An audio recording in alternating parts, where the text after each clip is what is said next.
네, 오늘은 감사해야 할 이유라는 주제를 가지고 우리 말씀을 함께 살펴보고자 합니다. 인생을 살아가다 보면 감사할 일이 참 많은데요. 말로 표현할 수 없을 정도의 감사를 경험할 때도 있습니다. 내가 누린 감사를 또 다른 사람들과 나눌 때에 이 감사의 기쁨은 2배가 되는데요. 좋은 것을 함께 나누기에 그 기쁨이 우리 가운데 더 크게 찾아오게 되는 것입니다. 저도 이렇게 감사할 일들이 많은데요. 그 중에서 하나를 특별하게 꼽아본다면 여기 계신 우리 성도님들을 만날 수 있게 된 것이 너무나도 감사한 일입니다. 네, 저만 감사한 거요? 아니죠. 네. 오늘 말씀에도 우리가 감사해야 할 분명한 이유가 있음을 알려주고 있는데요.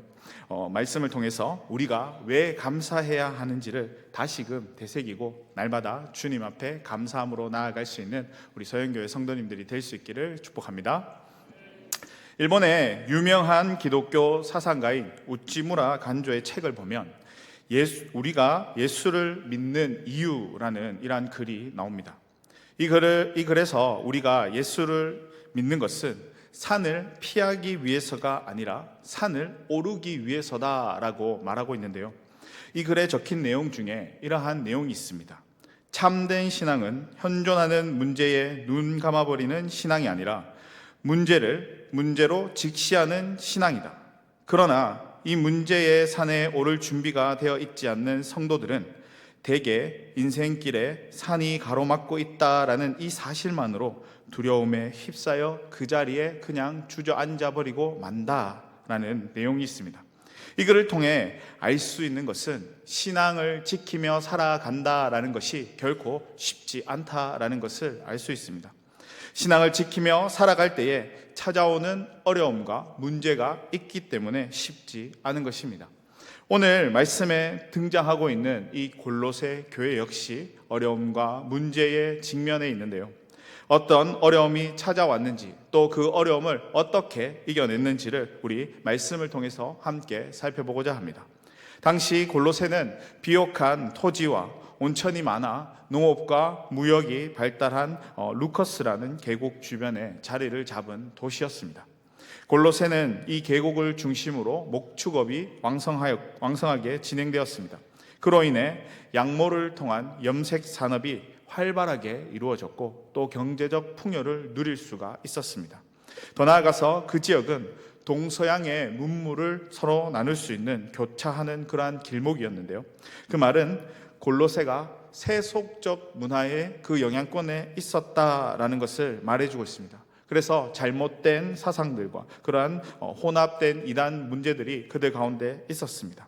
이러한 사상과 거짓 교사들의 침투로 인해서 골로새 교회가 어려움을 겪고 있는 것입니다.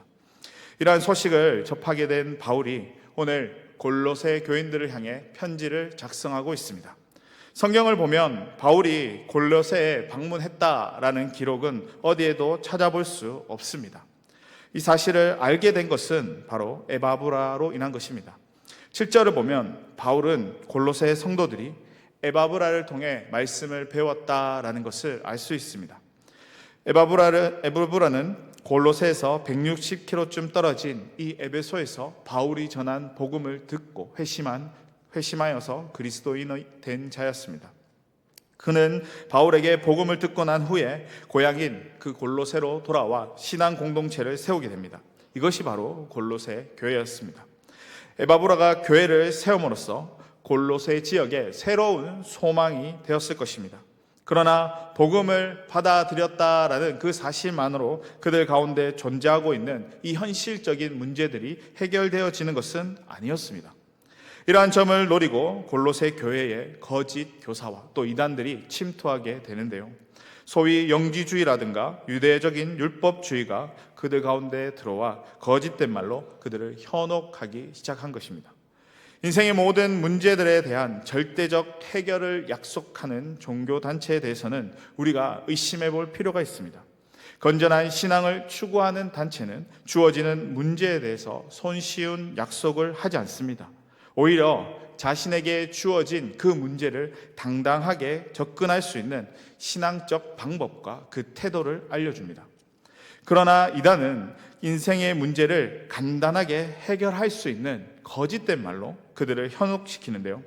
이 현혹에는 많은 성도들이 넘어가 자신의 신앙을 포기하는 일이 생겼습니다. 에바브라가 교회를 세워 열심히 복음 사역을 잘 감당함으로 나아갔지만 교회 안에 일어나고 있는 이러한 문제들을 해결하는 데는 어려움이 있었습니다.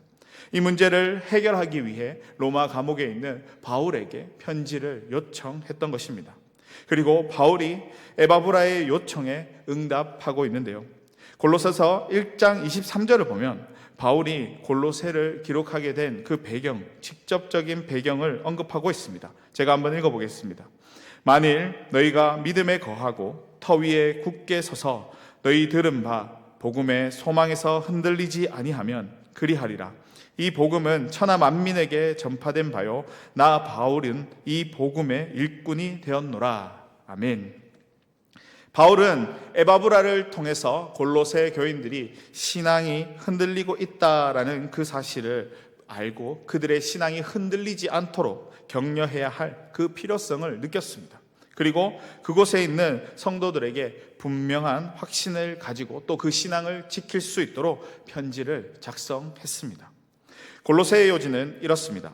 우리가 이미 받은 이 복음을 붙잡을 수만 있다면 이 복음만으로도 감사하고 감격하며 살아가야 할 이유가 분명하다라고 이야기하고 있습니다. 물론 복음을 받아들이고 예수를 믿었다라는 그 사실로 인해서 경제적인 문제가 당장 해결되어지고 또 건강의 문제가 당장 해결되어지는 것만은 아닙니다. 복음을 받아들여도 여전히 그 삶은 어둡고 불투명할 수 있습니다. 그러나 복음을 소유한 모든 사람에게 주어지는 이 복된 선물로 말미암아 감사하며 살아갈 수 있는 그 이유가 충분하다라고 바울이 전하고 있는데요. 오늘 본문에서 바울은 이 선물이 무엇인지를 밝히고 있습니다. 이 선물은 세 가지다라고 오늘 바울이 소개하고 있는데요. 본문 4절과 5절을 보면 이 세 가지 선물이 나타나고 있습니다. 그것은 바로 믿음, 사랑, 소망입니다. 바울은 복음을 통해서 믿음과 사랑, 소망의 선물이 주어진다라고 이야기하고 있습니다.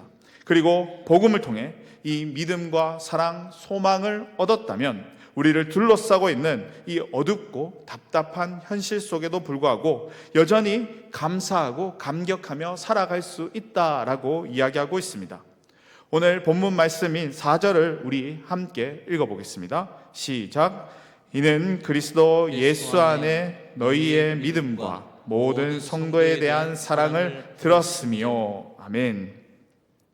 바울이 하나님께 감사할 수 있었던 이유는 골로새 성도들이 그리스도 예수 안에 믿음과 사랑이 있었음에 감사할 수 있다라고 고백하고 있습니다.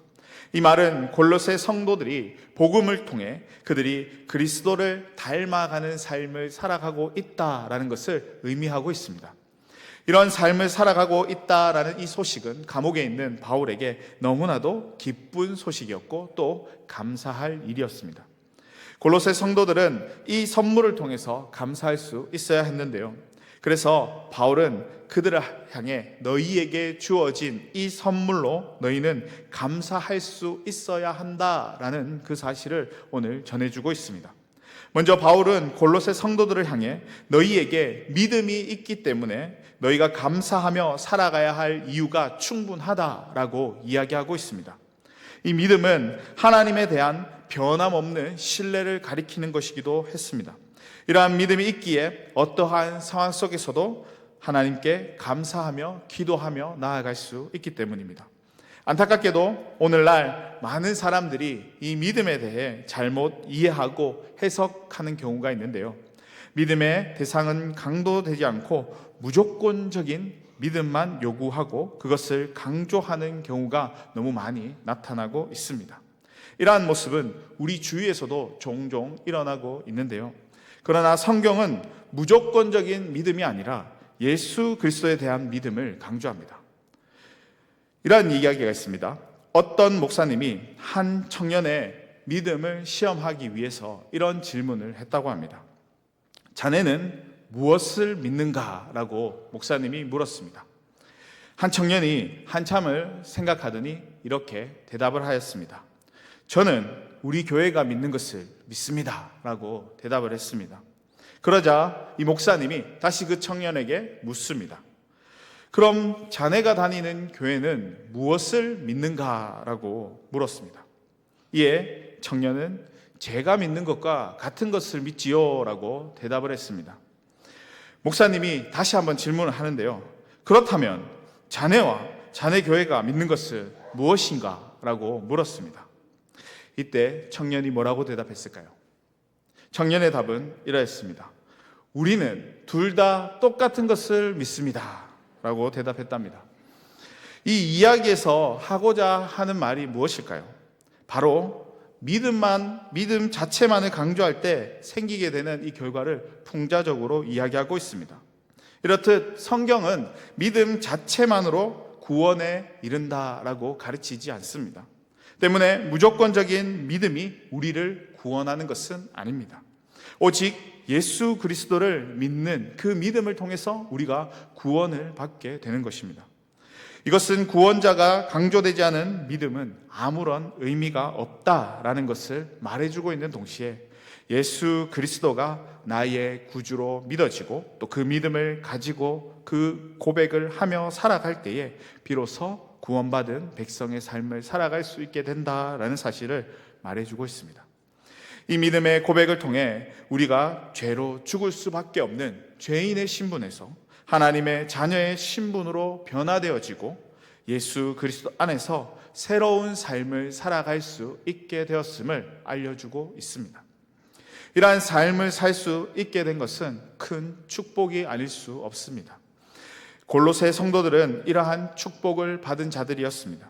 그래서 바울은 이 믿음을 주심에 감사하며 살아가야 한다라고 그들에게 전하고 있습니다. 골로새서 2장 9절을 보면 그 안에는 신성의 모든 충만이 육체로 거하시고 라고 말씀하고 있습니다. 이 말씀은 골로새서의 전체 내용을 축약적으로 말씀하고 있는 아주 중요한 구절입니다. 이것을 좀 더 쉬운 말로 바꾸어 본다면 예수 안에 하나님의 모든 것이 거한다라고 말씀하고 있는 것입니다. 즉 하나님의 의와 하나님의 사랑과 하나님의 평안과 하나님의 거룩하심과 하나님의 영광이 모두 예수 안에 있다라는 것입니다. 그러므로 예수 안에서 믿음을 고백한 사람은 하나님의 모든 것을 경험할 수 있게 된다라는 사실을 말해주고 있습니다. 그 다음 구절인 10절에서는 바울은 너희도 그 안에서 충만하여졌으니 라고 말씀하면서 놀라운 약속을 하고 있는데요. 이 예수 안에서 살아갈 때에 그 삶이 충만한 삶으로 살아갈 수 있게 된다라는 것을 말해주고 있습니다. 골로새 교인들은 이미 예수 안에서 살아가고 있는 자들이었습니다. 그렇기에 거짓 교사나 이단들의 현혹하는 그 말을 따를 필요가 없었습니다. 오히려 예수 안에 거하면서 충만하게 채워주신 것들을 누리기만 하면 되는 자들이었기에 그들에게 감사할 이유는 충분했습니다. 하나님의 영광을 경험할 수 있는 믿음, 또 세상이 알 수 없는 풍요를 경험할 수 있는 이 믿음, 또 세상을 넉넉히 이길 수 있는 이 믿음, 이런 믿음이 주어졌다라는 그 사실 하나만으로도 감사하면서 살아가야 할 충분한 이유가 된 것입니다. 이 믿음을 가지고 하나님께 감사함으로 나아가시는 우리 서영교회 성도님들의 삶이 될 수 있기를 주님의 이름으로 축복합니다. 바울은 골로새 성도들이 감사하며 살아가야 할 두 번째를 소개하고 있는데요. 그것은 바로 사랑입니다. 믿음이 성숙하게 되면 반드시 맺어야 할 열매가 있는데요. 그것은 사랑입니다. 믿음이 뿌리다라고 이야기하면 사랑은 열매입니다. 기독교 신앙은 처음이 믿음이라면 나중은 사랑이라 할 수 있습니다. 또 믿음이 천국의 문을 여는 열쇠라면 사랑은 천국을 경험할 수 있는 삶의 방식입니다. 그런데 오늘 본문을 잘 읽어보면 바울은 사랑을 대상으로 하여서 주님을 강조하고 있지는 않습니다. 그렇다면 바울은 누구에 대해서 이 사랑을 강조하고 있는 것일까요? 4절을 보시면 모든 성도에 대해 이 사랑을 강조하고 있습니다. 왜 주님에 대한 사랑이 아니라 모든 성도에 대한 사랑을 강조하고 있는 것일까요? 주님에 대한 사랑을 강조할 필요가 없기 때문에 강조하고 있지 않은 것입니다. 나를 용서하고 또 받아주고 자녀로 불러주시고 말로 표현할 수 없는 값없는 그 사랑을 경험했기에 따로 강조할 필요가 없는 것입니다. 골로새 성도들은 이미 이런 주님의 사랑을 받고 경험한 자들이었습니다. 이 사랑을 경험했다면 그 사랑은 자연히 내게서 다른 형제에게로 흘러갈 수밖에 없습니다. 그래서 바울이 주님의 사랑을 강조하고 있지 않은 것입니다. 오히려 사랑에 빚진 자로서 다른 이들에게 그 사랑을 전하는 삶을 살아갈 것을 강조하고 있는 것입니다. 받은 사랑을 다른 사람에게 전하고 나누어 줌으로써 기쁨을 누릴 수 있게 되고 또 그 사랑을 나누어 줄 수 있게 되기 때문입니다. 이것을 통해서 참 사랑의 은혜를 경험할 수 있게 됩니다. 바울은 골로새 교회가 그 사랑을 전하고 또 나눌 수 있는 것으로 감사할 이유가 충분하다라고 전하고 있습니다. 그리스도인의 사랑은 단순히 도덕적인 사랑이나 마땅히 행해져야 할 의지적인 사랑이 아니라 주님의 사랑을 경험한 데서 흘러나오는 자연스러운 결과물이었습니다. 그 결과로 사랑의 대상을 찾고 그 사랑의 대상에게 사랑을 나누어 줌으로써 맡겨진 사명을 잘 감당할 수 있게 되는데요. 마더 테레사가 쓴 글에 이러한 글이 있습니다. 사랑할 대상이 있고 또 그 대상을 사랑할 능력을 가진 사람은 진정 행복한 자이다. 주님께서는 우리에게 이 두 가지를 다 주셨다라는 글이 있습니다. 이 말을 통해서 알 수 있는 것은 사랑할 수 없다라는 말은 거짓말인 것입니다.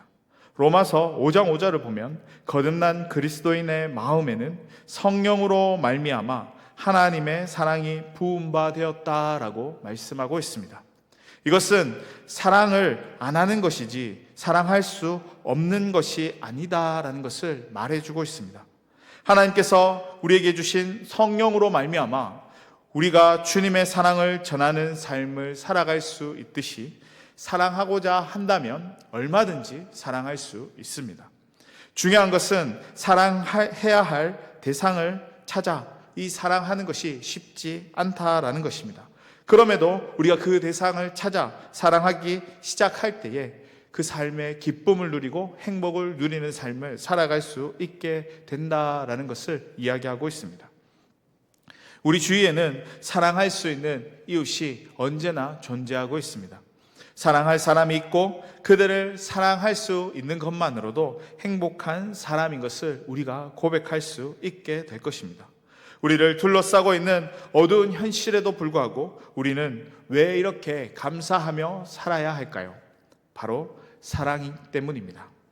하나님께서 세상을 이처럼 사랑하심으로 당신의 아들을 이 땅 가운데 보내셨고 우리를 향한 그 사랑을 나타내 보이셨습니다.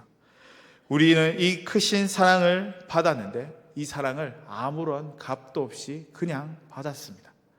우리가 값없이 하나님의 사랑을 받은 것에 감사하는 것은 당연한 것입니다.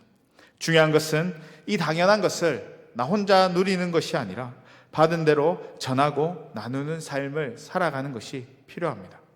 이렇게 실천함으로써 우리의 삶이 더욱더 행복한 삶을 살아갈 수 있게 되기 때문입니다. 나에게 사랑할 수 있는 이웃을 주신 것에 감사하며 그들에게 주님의 크신 사랑을 나누고 전하며 주어진 삶을 온전히 감당할 때에 주님이 주신 그 축복을 마음껏 누리시는 우리 성도님들의 삶이 될 수 있기를 소망합니다. 바울은 골로새 성도들이 감사하며 살아가야 할 이유 그 세 번째를 이야기하고 있는데요. 바로 소망 때문이다라고 이야기하고 있습니다. 5절 말씀인데요. 우리 5절 말씀을 함께 읽어보겠습니다. 시작. 너희를 위하여 하늘에 쌓아둔 소망으로 말미암음이니 곧 너희가 전에 복음의 진리의 말씀을 들은 것이라. 아멘. 복음을 듣고 나서 받게 된 또 하나의 축복은 무엇인가요? 바로 소망입니다. 이 소망이 없다면 믿음과 사랑이 아무리 풍성하다 할지라도 한낱 도덕적 선함이나 현실적인 수양 상태에 그치고 말 것입니다. 바울이 말씀을 통해서 하고자 하는 이 소망은 어떠한 소망을 이야기하고 있는 것일까요? 하늘에 쌓아둔 이 소망을 말하고 있습니다. 사실 모든 소망들이 다 귀합니다. 때문에 소망 없이 하루를 살아간다라는 것은 있을 수도 없는 일입니다. 혹여나 그러한 삶을 살아간다라도 할지라도 살아있는 그러한 삶이 아닐지도 모릅니다. 그래서 소망은 우리가 살아가는 데 있어서 꼭 필요한 것인데요.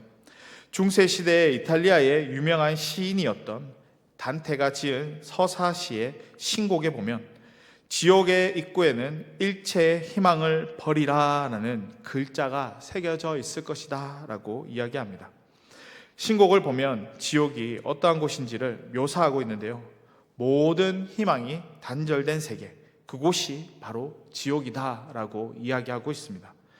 우리가 예수 그리스도를 믿고 갖게 된 소망은 일시적이거나 불완전한 소망이 아닙니다. 일시적이거나 불안정한 소망은 우리의 삶을 끝까지 붙잡아 주지 못합니다. 그러나 예수 그리스도가 주는 이 소망은 영원할 뿐만 아니라 완벽한 소망입니다. 하늘에 쌓아둔 그 소망은 결코 변하지 않는 소망이며 반드시 누리게 될 소망입니다. 한 신학자가 오늘 본문의 말씀을 주의하면서 이렇게 이야기했는데요. 이 소망은 세상의 모든 원수들과 슬픔이 도달할 수 없는 그곳에 저축되어져 있고 보존되어 있는 영원한 소망이다 라고 이야기하고 있습니다. 하나님께서는 우리를 위해 흔들릴 수 없는 영원한 그 소망을 예비해 두셨습니다. 장차 천국에서 그 소망을 누린다는 그 사실 때문만이 아니라 지금 그 소망이 확실하게 보장되어 있다라는 이 사실만으로도 우리는 지금 나의 삶을 둘러싸고 있는 이 거대한 폭풍우 가운데에서도 천국을 경험할 수 있게 될 것입니다. 변함없는 소망이 나를 기다리고 있기 때문에 그것을 경험할 수 있게 되는 것입니다.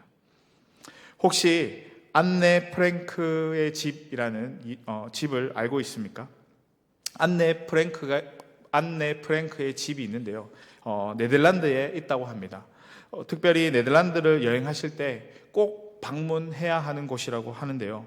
만약 이곳을 방문하지 않고 그냥 돌아온다면 네덜란드는 갔다 온 것이 아니다라고 할 만큼 아주 중요한 곳이다라고 합니다. 이 집에는 또 유명한 에피소드가 한 가지 있는데요. 2차 세계대전 때였습니다. 당시 3층으로 된 그 집 꼭대기에 올라가면 책장이 있는데 그 책장을 살짝 옆으로 밀면 비밀 통로가 나온다고 합니다. 그 통로 아래에 조그만한 공간이 하나 있는데요. 그곳은 유대인 가족이 자신의 목숨을 부지하기 위해서 숨어 피해 있었던 장소라고 합니다. 그들은 나치 정권인 비밀 경찰 게슈타포를 피해서 숨어 있었다라고 합니다. 거기에 안네라는 어린 소녀가 있었고 그 소녀가 거기서 일기를 썼습니다. 이 그녀의 일기의 내용은 이런데요. 우리의 세계가 어둠 세력에 점점 포위되고 있는 것을 느낀다. 공포와 죽음이 우리 앞에 다가오고 있는 것을 느낀다. 그러나 동시에 우리는 이 공포와 학살과 죽음과 전쟁의 건너편에서 우리를 향해 다가오는 하나님의 빛을 바라본다. 우리에게는 이 하나님의 나라가 바로 평화의 원인이다. 우리는 이 희망 때문에 이 작은 공간에서도 천국을 경험한다라고 적힌 내용이 있습니다.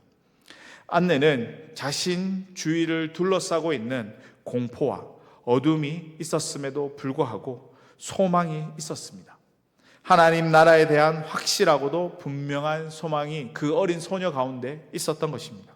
그랬기에 그 좁은 공간에서도 절망하거나 두려워하는 것이 아니라 천국을 바라보고 그 천국을 경험할 수 있었던 것입니다. 지금도 혹독한 상황 속에서 소망을 품고 살아가고 있는 이들이 있는데요. 특별히 북한 지하교회 성도들이 이러한 소망을 품고 그 삶을 살아가고 있습니다. 언제 자신의 삶이 어떻게 될지 모르는 그 상황 속에서도 그 믿음을 지키기 위해 주님 앞에 나아가며 주님을 부르짖는 북한 성도들이 있습니다. 그렇게 캄캄하고 어둡기만 한 이 현실로 인해 지금이 힘들다 할지라도 천국을 향한 그 소망을 품고 그 삶을 살아간다면 이 소망으로 인해서 감사하는 삶, 천국을 경험하는 삶을 살아갈 수 있게 될 것입니다. 바울은 골로새 성도들을 향해 이 사실을 전하면서 그들에게 주어진 것으로 인해 감사하며 살아갈 것을 당부하고 있습니다. 이렇듯 복음은 사람에게 소망을 주고 그들로 하여금 믿음과 사랑을 가질 수 있도록 하고 하나님의 은혜를 깨달을 수 있게 해줍니다. 이것은 골로새 교회뿐만 아니라 복음이 전파되어지는 곳 어디나 시대와 상관없이 동일하게 적용되어집니다. 그렇기 때문에 복음이 전파되어지면 하늘에 간직된 소망이 선포되어지게 되고 또 선포되어진 소망을 통해서 믿음을 갖게 되고 모든 사람들이 사랑으로 그 사람을 품고 나아갈 수 있게 된다라는 그 사실을 바울이 오늘 우리에게 전해주고 있습니다. 바울이 이렇게 전하고 있는 것은 복음의 진리를 굳건하게 지키고 흔들리지 말 것을 당부하기 위함이었습니다. 다양한 이단적 사상의 공격으로 어려움을 겪고 있는 그 골로새 성도들에게 확고한 복음의 진리를 전파해 줌으로써 그들이 더 이상 어려움을 겪지 않을 수 있도록 했던 것입니다. 그리고 그들에게 주어진 것들을 감사하지 않을 수 없다라고 전하고 있습니다. 이것은 우리에게도 동일합니다. 우리에게도 꺼지지 않는 소망이 주어졌습니다. 이 소망은 우리로 인해 우리에게 주어진 복음의 진리를 굳게 지켜 주님만 바라보며 나아갈 수 있게 하는 소망입니다. 무엇보다도 우리 성도님들이 이 소망을 굳게 붙잡고 주어진 우리의 삶을 온전히 하나님 앞에 드리기에 부족함이 없는 삶을 살아갈 수 있기를 축복합니다. 이제 말씀을 맺겠습니다. 어느 시대를 막론하고 복음을 전하는 그 사역이 쉬웠던 적은 단 한 시대도 또 단 한 순간도 없었습니다. 그럼에도 복음은 계속해서 전해져 왔습니다. 이렇게 복음이 전해질 수 있었던 그 이유가 무엇일까요? 복음에 소망이 있기 때문입니다. 이 소망은 예수 그리스도가 나의 구주라는 사실이 믿어져 입술로 고백할 때 품을 수 있게 됩니다. 그리고 받은 사랑을 전하기 위해 힘써 노력하는 삶을 살아가게 됩니다. 이것이 복음이 가지고 있는 능력입니다. 이 복음의 능력을 깨닫게 된다면 우리는 감사하지 않을 수가 없는데요. 우리가 매일의 삶에서 감사하며 살아가야 할 이유가 바로 여기에 있는 것입니다. 이 복음이 우리에게 이러한 삶의 이유를 가주어 주었다라는 그 사실을 기억하시고 우리에게 예수 그리스도를 믿는 그 믿음을 주셔서 삶의 새로운 지평을 열게 해주신 우리 주님의 은혜에 감사와 찬양으로 영광 돌리는 삶을 살아갈 수 있기를 소망합니다. 이 삶을 통해서 우리의 믿음과 사랑과 소망을 온전히 품고 살아갈 수 있기를 바라고 또 그렇게 살아갈 때에 세상 속에서 승리하며 나아가시는 우리 성도님들의 삶이 될 수 있기를 주님의 이름으로 간절히 축원합니다. 기도하겠습니다.